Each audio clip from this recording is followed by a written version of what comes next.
China has indisputable sovereignty over the Nanshan Islands, including Ren'ai Reef and its adjacent waters, since ancient times.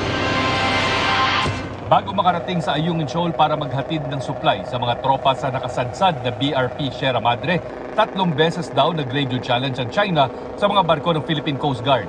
Maririnig yan sa videong ito mula sa BRP Cabra, nakuha ng Agence France Presse. China has indisputable sovereignty over the Nanshan Islands, including Ren'ai Reef and its adjacent waters, since ancient times.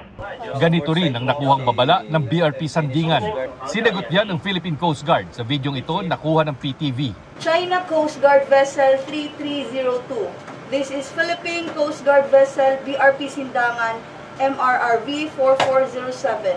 Conducting lawful routine maritime patrol within the Philippine Exclusive Economic Zone. In accordance with international and Philippine national laws, we are proceeding according to our planned route. Nangyari yan sa bandang Sabina Shoal na nasa 248 kilometers mula sa Palawan at bago makarating sa Ayungin Shoal na nasa 315 kilometers mula sa Palawan, mga lugar na nasa loob ng Exclusive Economic Zone ng Pilipinas. In the spirit of humanism, we only permit your ship carrying food and other necessary living materials and rotating personnel without construction materials to the illegally grounded vessel. Over.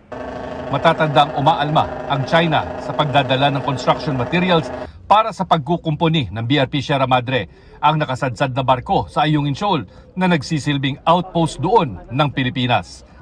Pero giit ng ating Coast Guard, you are within Philippine Exclusive Economic Zone.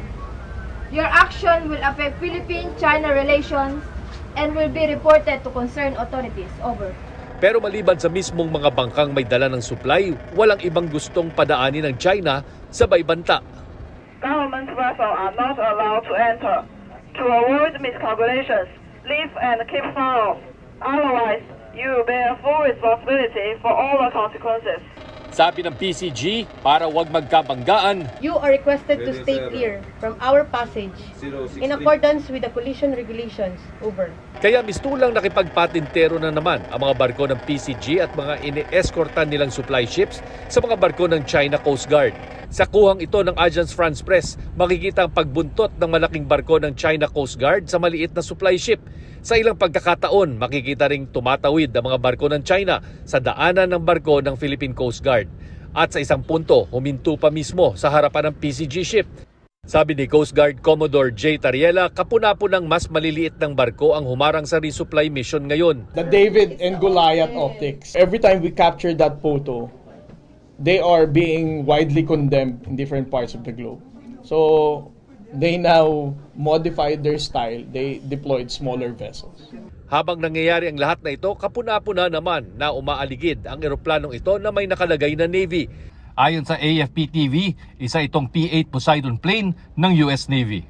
Kalaunan nakalusot na ang 2 resupply ships ng Pilipinas, kaya tagumpay na nahatiran ng supply at nakapagpalit ng mga nakadestinong sundalo. Kinontra ng PCG ang paglalarawan ng China na pinayagan lang nila ang resupply mission sa ngalan ng humanitarianism dahil hindi naman daw ito building materials.